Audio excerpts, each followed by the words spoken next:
Bonjour, salam alaikum. J'espère que vous allez tous et toutes bien. Et en premier lieu, je tenais à m'excuser pour cette période assez longue d'arrêt. Période où, malheureusement, les préoccupations quotidiennes m'ont empêché de continuer sur des vidéos et de revenir sur d'autres sujets. Alors, je voulais aujourd'hui donc démarrer en cette nouvelle année 2024 une nouvelle série qui va tourner autour de la convention collective justement.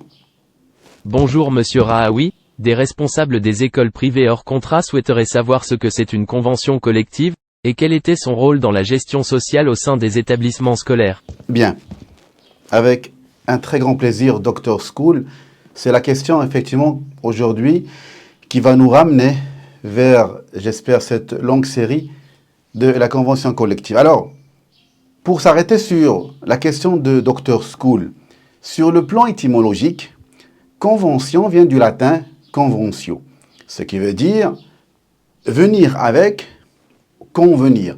Ça, c'est sur le plan étymologique. Sur le plan juridique, en droit, la convention est un accord de volonté conclu entre des personnes qui peuvent être des individus, des groupes sociaux ou politiques, ou même des États, et qui est destiné à produire des conséquences juridiques.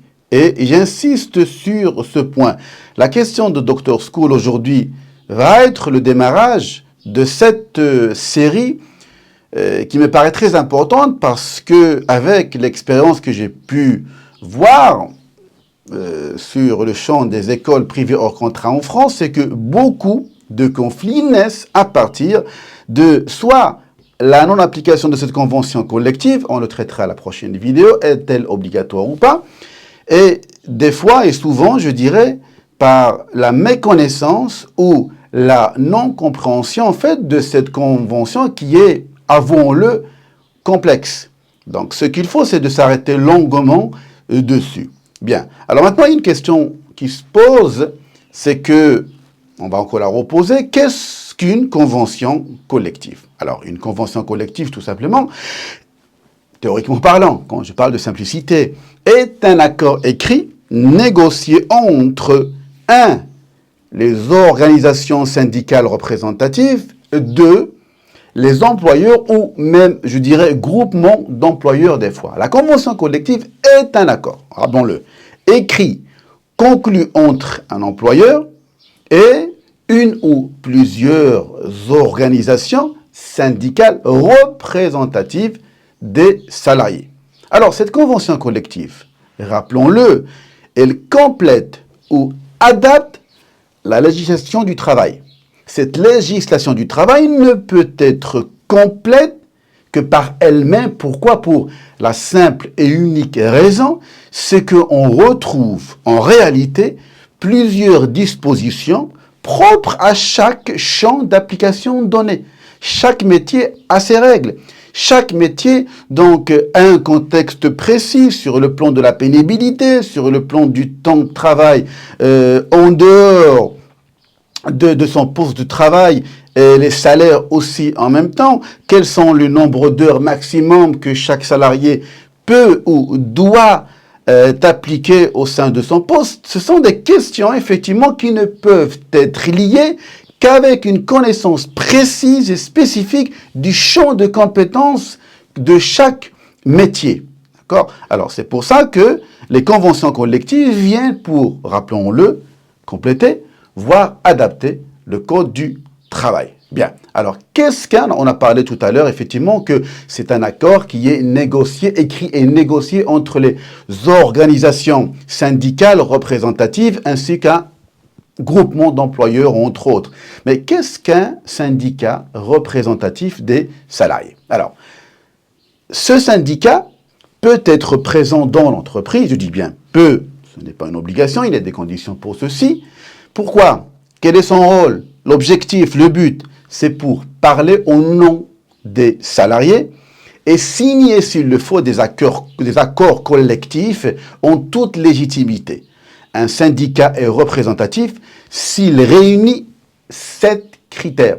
Ce n'est pas le but de la vidéo, S'il le faut, on le traitera une prochaine fois. Alors, ce qui nous concerne, ce qui nous intéresse dans cette série sur la convention collective, qui j'espère serait riche d'enseignements, riche pour maîtriser la gestion de nos écoles privées hors contrat, c'est la convention collective nationale de l'enseignement privé indépendant du 27 novembre 2007. Oui, c'est à partir de cette date qu'effectivement que cette convention collective a vu le jour. D'accord? Rappelons-le, c'est un champ d'application qui a été fusionné avec celui de la convention collective nationale de l'enseignement à distance, qui porte l'identifiant 2101. Bien, alors la convention collective, d'une manière générale, prend également la forme d'un texte de base qui est souvent complété par des annexes, des avenants ou des accords. Et l'employeur est tenu de l'appliquer sauf dans des cas très particuliers. La convention collective, toutes les conventions collectives sont identifiées par ce qu'on appelle un numéro IDCC, ce qui veut dire identifiant de la convention collective. D'accord? Celle qui nous intéresse, celle de l'enseignement privé indépendant, porte l'identifiant 2691. Enfin, cette convention collective comporte, on avait dit, un texte de base, mais qui est complété année après année par des accords ou des avenants et des annexes. Pourquoi? La réponse coule de source, c'est que le contexte change, la vie sociétale change, la vie professionnelle change. Il y a beaucoup de choses qui changent entre le temps, prenons à titre d'exemple, entre le temps de la mise en place de cette convention collective, celle qui nous concerne, les écoles privées hors contrat, entre 2007 et aujourd'hui.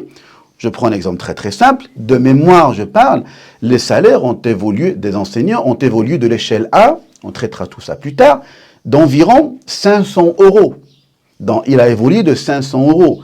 La vie change, le contexte change. On ne parle pas que du salaire, on parle de beaucoup de points, dépendamment de notre contexte, de notre vie, de notre société. Il faut mettre effectivement à jour cette convention qui a été posée il y a des années de ça. Donc, un avenant, et pour finir avec, est un document complémentaire du contrat constatant une modification, une adaptation ou un complément qui sont apportés d'un commun accord entre les deux parties qu'on a précitées auparavant, les groupements d'employeurs ainsi que les représentants des salariés.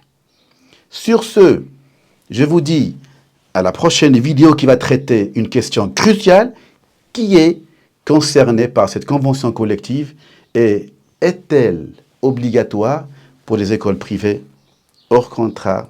Je vous dis très bonne journée ou peut-être très bonne soirée.